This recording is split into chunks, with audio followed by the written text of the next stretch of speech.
Welcome to a brand new Los Angeles. I'll tell you where I stand. I stand for four-square justice. I stand for discipline, good order, and the rigid application of the law. And God help any liberals who say different. The people, they know where I stand. They need rules to live by. I provide them. They break the rules. I break them. Sure, rights. I'm all for rights, but not at the expense of order.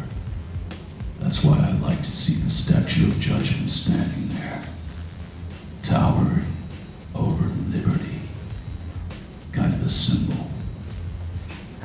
Yep, that's right. You saw the title of this video. Yes, I'm covering Dredd's America. Yeah, I know it's Judge Dredd's America, but ever since that horrible Stallone movie, I now just call it Dredd, because why the fuck not? In Mega City 1, the judges are the law, acting as judge, jury, executioner. But how do the citizens really feel about a system where they are powerless? Jara and Bennett Beeny grow up as best friends, living a fairly trouble-free life in a dangerous city. Bar the odd negative encounter with a judge, time draws them apart. And when they are brought back together, Beeny is a successful singer, and America has become involved with a terrorist organization known as the Justice Department in its sights. Written by John Wagner, creator Judge Dredd, with art by Colin MacNeil, this dark and complex tale is considered to be one of the best stories ever told out of the Judge Dredd universe. But yeah, Dredd's America. I mean, what can I say that other experts haven't said? I mean, Mr. H said this. He is the most feared, respected, and one could say famous of the judges. Midnight's Edge said this, and you get the idea on everything else. Can't recommend America enough to folks who are only peripherally familiar with Judge Dredd, or even if you're familiar with the movies. I think this is just a really excellent transitional piece to move from the movies, which tend to be, focus on Dredd as an action hero and sort of expand your view a little bit. Here's my take on it. It's really important to read this thing, because it's very relevant of today's world. I mean, what's it about? Well, it's Mega City 1 from the citizens' point of view. The main character is a guy named Bennett Beeny.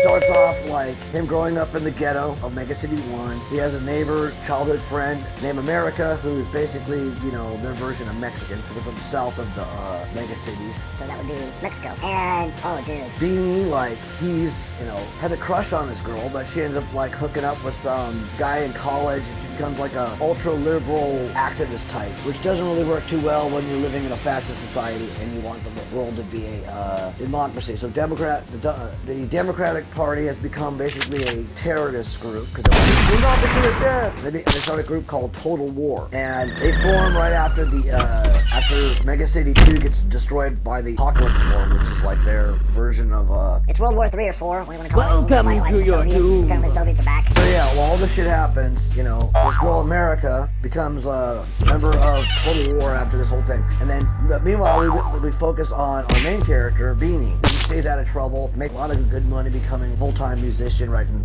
happy pop songs. And then one day he runs into America, who is prostituting herself to make money to get weapons to bomb the judges. So, and then she seduces him to fund her project, and then he ends up getting a conscience, and she gets hit. But he feels so guilty that he eventually put his brain in her body. And now he's a activist, tranny, musician, celebrity. Kind of relevant to now, huh? All these fucking insane liberal media, Hollywood, if you get my drift. That's what it is, right? Then we get into chapter 2. And this one, apparently he now has a daughter, so he basically impregnated himself. That's a weird way, huh, if you think about it, right? He puts his brain in her body, and he also, in the process, impregnates himself. So he has a daughter he named her America, and she's smart for her age. But meanwhile, we're focusing on Beeny, who's now dying from the transition from putting his brain in another person's body. And then along comes a fucking film critic by the name of Victor Portnoy. MacNeil, who is the main guy behind Total War, and he wants to bomb what they call the Oscars. Well, it's called the Arnies, but it's basically the Oscars. And they have this whole sequence of the Oscars, or their award show. It's very over-exaggerated and great. And because, you know, since Beanie's dying, He has no other choice, and then while he's in the hospital, he gets raped by a bunch of fucking, like,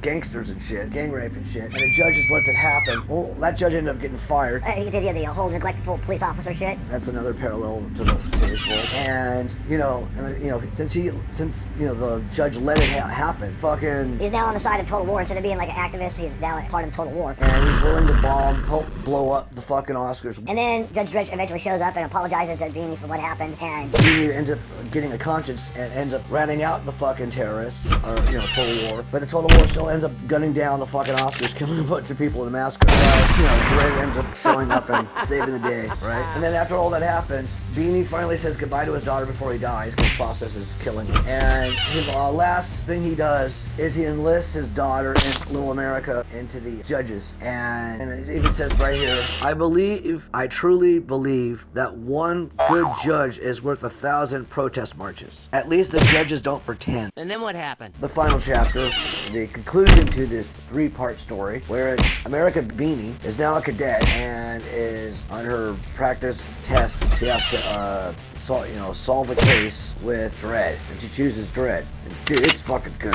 I mean, total like mystery and a good twist.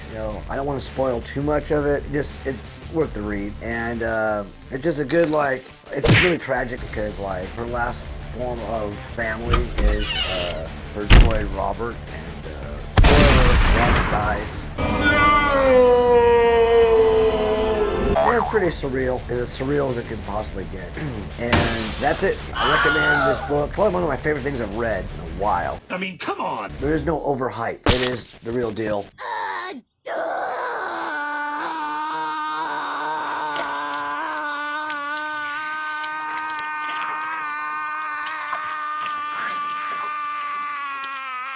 So, all in all, this book gets a 10 out of 10, and I'll probably read some more Dredd stuff. Oh, yeah! I'll be doing some DC stuff with Batman Dredd. It is year 2020. I'll be reading Death Race 2020, done by the guys who did Marshal Law, by the way. It'll be fucking badass. And also some Elbrick. Fuck yeah! So, coming soon. Peace, I'm out.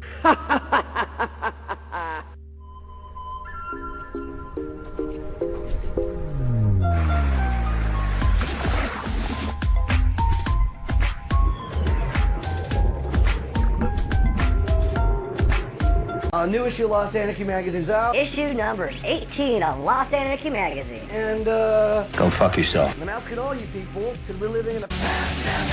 I don't give two shits about monetization. I'm lucky to get monetized. And why? I don't give a fuck. If I have to remove my balls to get at least 50 cents, Go fuck yourself. if I'm gonna get neutered for money, it's gotta be a lot of money. I'm getting too old for this shit. I refuse to be candy coated. I've worked way too hard and way too long to be castrated. You guys pre-castrate yourself. But why? Check out our Patreon, and linked in the description, as you can tell, and support our cause. We don't get paid for this shit.